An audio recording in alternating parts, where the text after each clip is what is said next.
That's a lie. Oh, that is a lie. I swear that's a lie. The DNA doesn't lie. God, baby. Oh no.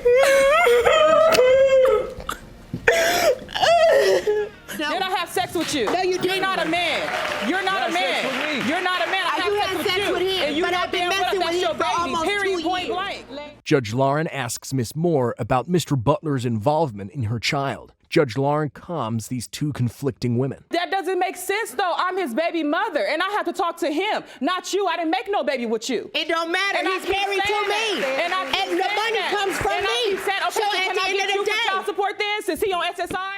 Things get heated in the court, and Judge Lauren invites a new person interested in this case. Ms. Gutter, Ms. Moore's mother, explains the situation calmly. She reveals more recent details to the court, which surprises the audience. I called him and I said, you know, my daughter is pregnant. And he goes, what do you mean? I said, she's pregnant. And he says, well, I'm gonna be there for her. I'm gonna take care of her. I'm gonna take care of the baby. Ms. Harrison believes Ms. Moore has some hidden agenda, which she does not fail to point out. The reason there's another doubt is this picture. Oh, that's about me and my fiance. Like I told you, Okay. he stepped up. This is the He same stepped man up. that Went to every doctor's appointment. That looks just like Went him. to every doctor. No, you a lie on that They one. look just My alike. fiance is way finer than him, so And knock then, that off. Not only that, Your Honor, the other reason is the baby doesn't carry his last name. Ms. Moore calls her bluff by providing a document. Here you go. Day of my life, I never. This is the birth certificate. It's me and me only. I was the only one there besides my mother. If she could have been listed, I would have listed her as the father. Yes, no father listed. My daughter has Name of my last father, name. Blank. Mr. Butler firmly explains why there is controversy regarding the father of Ms. Moore's daughter. So Nothing about that, Your Honor. You were Nothing. there at one or two of them? Nothing. Nothing. You was I there. never went to none of them doctor's appointments. Wow. None of them. Wow. You've never been to a doctor's appointment? Probably one of them. That's about it. That's about it. One of them, Your Honor. One of them. While Judge Lauren tries to understand him, she asks an important question, which the audience reacts to. Now, Tell the truth for this one other time. gentleman that I saw in the evidence you submitted, this is the man you believe is Samara's father? Might be. I wish so, Your Honor. I pray to God and I wish that I would have messed with my fiance around the time I got pregnant. The court case is wrapping up, and Judge Lauren reads out the details of the DNA result. In the case of Moore v. Butler, when it comes to 1-year-old Zamara Moore, Mr. Butler, Yes, ma'am. you are her father. Miss Moore swiftly exits the courthouse, and Mr. Butler thanks Judge Lauren. Miss Moore returns to the court. Thank you. You completed everything today. You're very welcome, sir. You feel better? Yes, I do. Do you? Yeah. Thank you for coming back in, Miss Moore. I know it's emotional. How do you feel? I'm just irritated. I'm irritated because I know for a fact that Quincy didn't want this DNA test done. She did. Judge Lauren enters the courtroom and is presented with a case of Lang v. Brown. Judge Lauren spares no moment in discussing the details of this case, and she is ready to get to the bottom of the issue. Ms. Brown explains in detail and reveals some unsettling stuff in her relationship with Mr. Lang. She exposes the fact that Ms. Lang knew about her son's infidelity. What is your account of how this relationship began and then later ended? We was on and off for 2 years because he cheated on me every other day. I find out about more than 100 girls, I promise you. I went back and forth with so many girls. The case leaves the young couple's hands, and their mothers begin exchanging words. And it's none of your business. Everything on there, it's my Why business. it's none of your business. Are you in the bed with him? Are you in the bed with him? I don't need to Are you in the bed with him? So you need to mind your business. I know my son the way he do little girls. These two women do not know when to quit, but Judge Lauren shows her strength in calming them down. She proceeds to ask Ms. Brown about the pregnancy and how Mr. Lang was excited at the time. She shares more details. You did? Yes. Cut the umbilical cord. All right, Jerome, let me see that evidence. We both held Miss Brown's legs back while she was pushing the baby out. So you all were there and cooperating? On the other side. Yes, Your Honor. Your Honor, We was there. she was only there. Like she said, I'm just here to see if this is my baby. No, When this stop baby, lying, hold girl. on, I'm talking. Judge Lauren makes a statement to which Ms. Brown sharply responds. While the evidence shows Mr. Lang's love for his daughter, Ms. Brown reveals something to the court that surprises the audience. Ms. Brown also reveals how Ms. Lang keeps covering for her son. I'm looking at some evidence now. I'm looking at the evidence that was presented. These are posts. Oh, it says, say we don't look alike, laugh out loud, boy, that's all me. Right.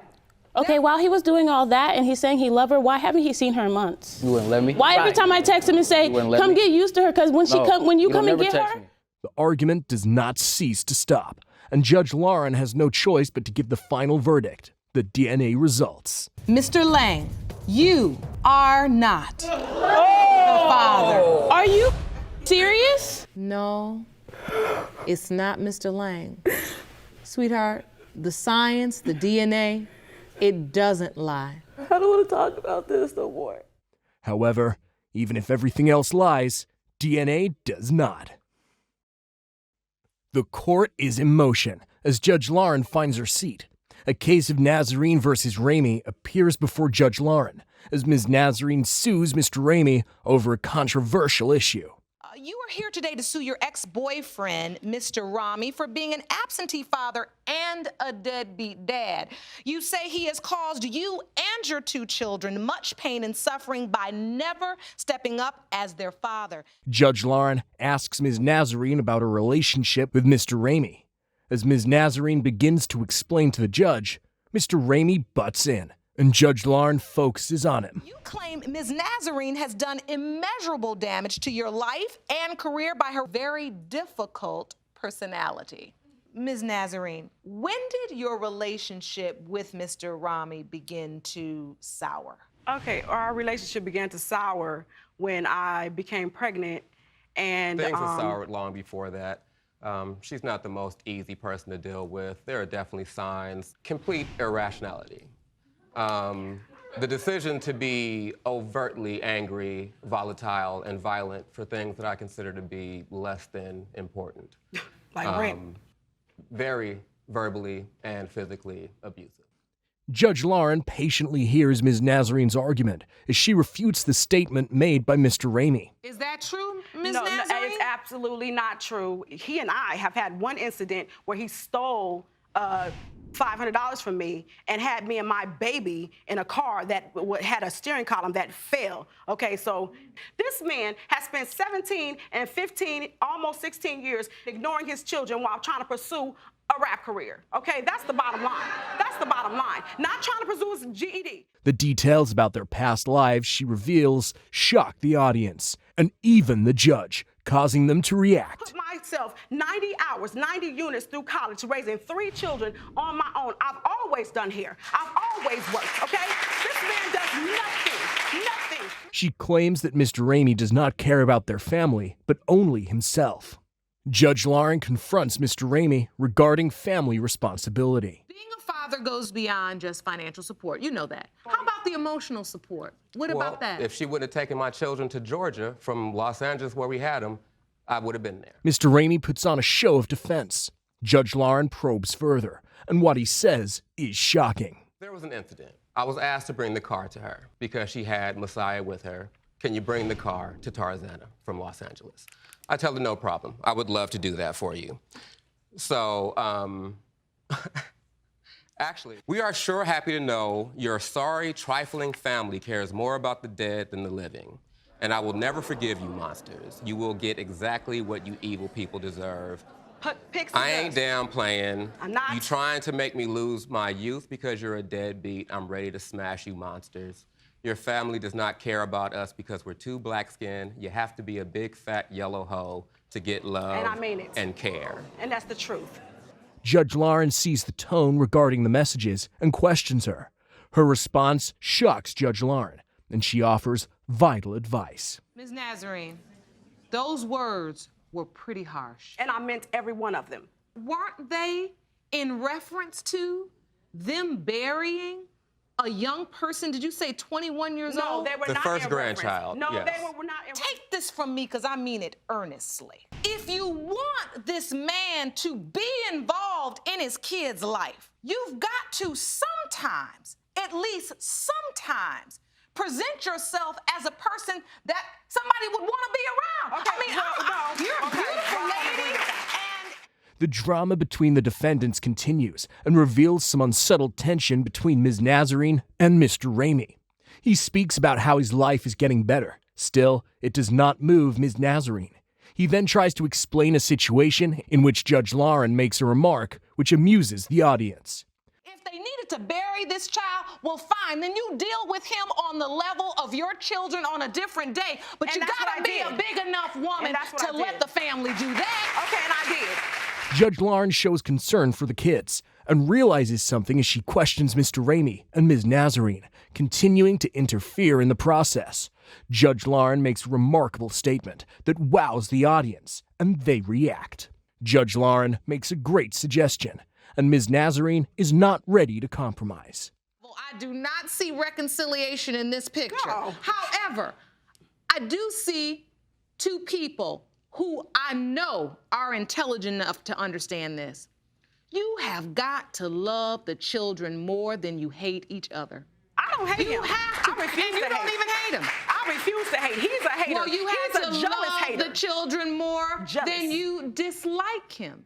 Still, Judge Lauren dismisses her and continues to set things straight between them. I would like you all to consider, along with your kids, if they will do it, family counseling, and this court will provide the resource, because my concern is that out of love and protection for your kids, you are doing the exact opposite of what you should be doing. Mr. Ramey claims he is ready to make an effort. I don't care if look, you're a writer, but don't write too much Look, on the it's all text. good. Just Yes, say, tomorrow. Just That's what I say, want. Just say, hey, what time? That's it.